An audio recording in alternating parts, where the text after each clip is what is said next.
guys, and welcome back to my channel. If you're new to my channel, my name is Michelle, and here on this channel I make mommy videos. So if that's the type of content you like to watch, then I'd love for you to consider hitting that red subscribe button so you could see whenever I have a new video. So today I am doing my week, let me double check, 29 to 32 week update. I am finally pretty much up to date, which is super exciting. It's been a real struggle filming these updates second time around. I just feel like, I don't know, life has just been so busy, and I feel like this pregnancy has just really and truly flown by. Like, I can't believe that that's how far we are in the game. So week 29, baby was the size of a pineapple. I had a ton of movement, constipation, and indigestion was something that was real. I had to like take Tums, like I don't know what it was when I lay down at night that I could just feel it. During the day I had no symptoms of indigestion, but it's just at night I get that heartburn and indigestion. Week 30, a baby was the size of a cantaloupe. Mood swings were back, not nice. Tiredness, difficulty sleeping. I just felt like I just couldn't get a good night's sleep. It was just too much tossing and turning, rolling around, trying to get comfortable. Week 31, baby's the size of a head of lettuce. I felt like I had difficulty breathing, and I just feel like it's just the space is just not enough. I had some Braxton Hicks, nesting, so I had made a whole baby list on things that I wanted to buy for baby number 2. And so I've just been like slowly trying to get things bought on that list so I don't feel stressed out, because it's so different the second time around. The first time around you have a baby shower, and a lot of people were like, why don't you have a baby shower? And I'm like, it's kind of like not really a thing. Like, I don't know. Let me know if you guys had a baby shower for your second baby, but most times it's like a little bit taboo. I don't know. I don't have a problem with it. So I feel like every baby should be celebrated equally, but I feel like you don't need a ton of the stuff. But then new things that you need, it's all on you to buy because you don't have that shower. So by this time with Mia, I'd had my baby shower and I had a lot of things that I needed. I didn't really need to buy very much. So this time around I'm like, okay, let me make a list and slowly start buying things off of that list so that I have those things. I think after the fact, when the baby's born, I'm gonna do a sip and see, like a meet the baby, and then of course we had with Mia too, but it was just mostly just family, but a 1 month celebration. That's from like my husband's, like the Asian culture. So we're gonna put those together and do that when the baby's here. So still celebrating, but obviously not a baby shower. So I've been trying to get things bought on that list so that I just don't feel like stressed out that I don't have the things that I need. Pelvic pain all the time, especially at night. And then more back pain. So I've had to like book massages. Last time with Mia, I started getting massages somewhere early in the second trimester because I just had constant back pain. Like I needed a massage basically every week just to kind of make it through.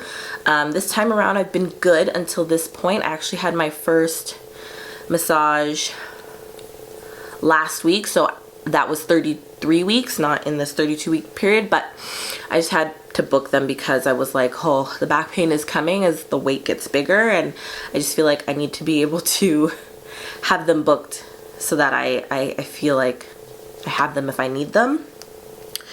Week 32, baby's the size of a pomelo, and tons of movements, constipation, mood swings, increased need to pee.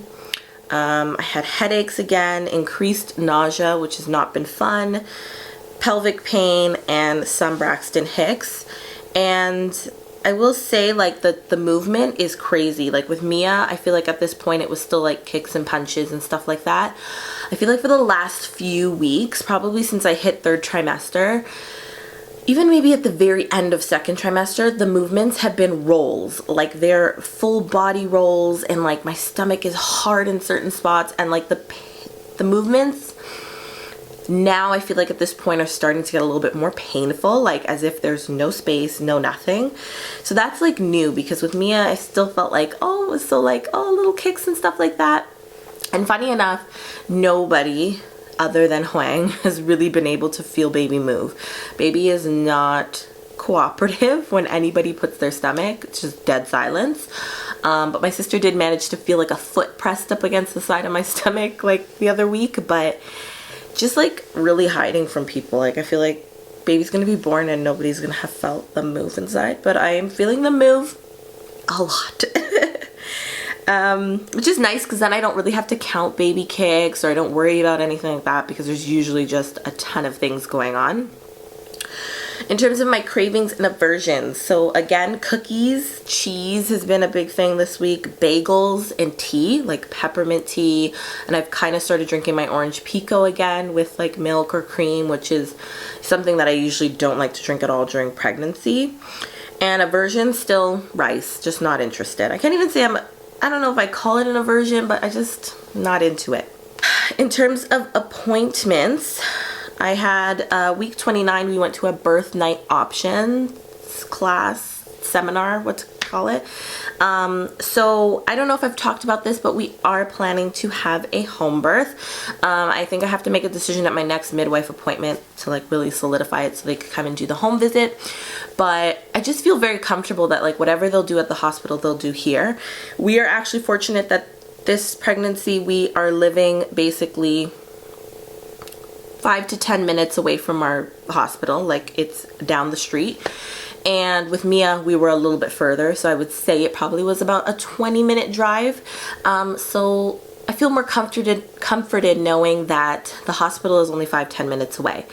I could get there if I needed to get there, if something were to come up and I needed to move. I feel very comfortable in knowing that like basically at any point in time I decide I want to change my mind and go to the hospital, the midwives are like, we're cool with that, you're good to do that, you know, if you feel like you don't want to do that anymore. So I think right now I'm in the position where I want to just set up and plan for a home birth, and then if anything happens, I'm still going to pack my hospital bag, and then if I change my mind, then I'm going to go. Because with a midwife, if between, I think it's like 4 to 6 or 4 to 8 hours, if everything is good to go, you can go home. So you don't have to stay. And with Mia Rose, that's pretty much what happened.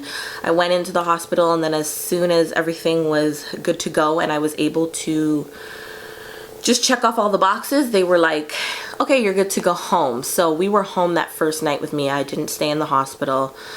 We did leave in the evening, but we left the same day that she was born.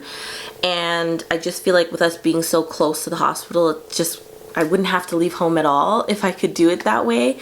So I feel like because I don't spend the night and I don't spend any time there, I just feel like just to go there to labor and to have the baby and come home, it just doesn't make a lot of sense to me. I feel very comfortable that they could manage everything, and that like if anything comes up, we'll just go to the hospital really quickly. But actually just feel really excited about being in my own environment, like prepping. Like I've been making a playlist on my phone of music to play, which I didn't really do any of that with Mia because I don't know, this first time there's just like a lot happening, but I feel like second time around I feel a little bit more prepared for labor. Obviously every labor is different that you have, and so this could be completely different from hers, but I just feel like I want to have a nice relaxing environment, be at home, be in my own space, and just kind of labor here and not feel like I have to worry about when is it time to transition to the hospital or things like that. So I'm really excited about that. We talked about the options that I have with the genetic complication. So if you guys haven't seen it, I will link it, but I talked about the alpha thalassemia trait that my husband and I are carriers for, and so that they do need to collect cord blood when the baby is born. So I have to confirm with my midwives, but we're thinking that they're gonna collect the blood and then my husband will have to drop it off at the hospital so that they could send it off for testing. And I think it needs to be done within like an hour of baby being born. And he's okay with it because of course the hospital is 5-10 minutes down the road. It kind of works out. I got off track. I was talking about the birth option. So it was informative. They talked about the home births, like how, you know, a lot of people love the experience. They have a lot of the same tools that they can bring to the house. In terms of, I wanted to have a natural birth with Mia. It didn't quite work out that way, but I want to try for a natural birth with this baby. So in terms of not being able to get an epidural and things like that, I'm not really bothered by. They do have the nitrous oxide, which is the laughing gas that they can give you for some pain relief, and I thought maybe I'd use that as an option even if I was in the hospital. So I feel like confident that like this is a good option for our family.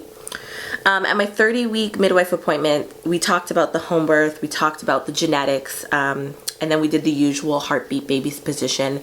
Everything is good to go. And then I did do a 30-week ultrasound because, I don't know if I mentioned this, but in my 12-week ultrasound, I believe they realized that I do have a fibroid.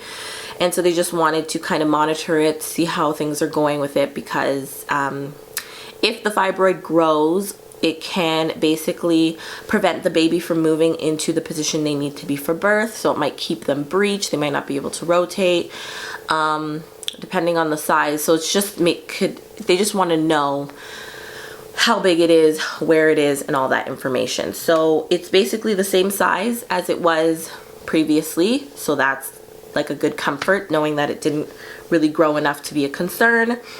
But it was cool to see the baby because with Mia, I didn't see her past 20 weeks on a regular 2D ultrasound. We did opt to do a 3D 4D, so we did see her a little bit later, but it was so cute to see the baby. I think I'm gonna do another 3D 4D, which I should book in the next like week or so to go do before baby gets a little bit too big to see, but it would be cute to see this baby too that same way. So baby was looking cute, like a little nose and mouth. I just loved it, and everything was looking good, so that was really exciting. So this is my bump.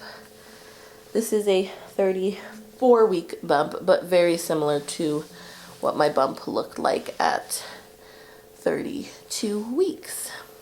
Pretty much it for my 29 to 32 week update. If you guys like this video, please give it a thumbs up.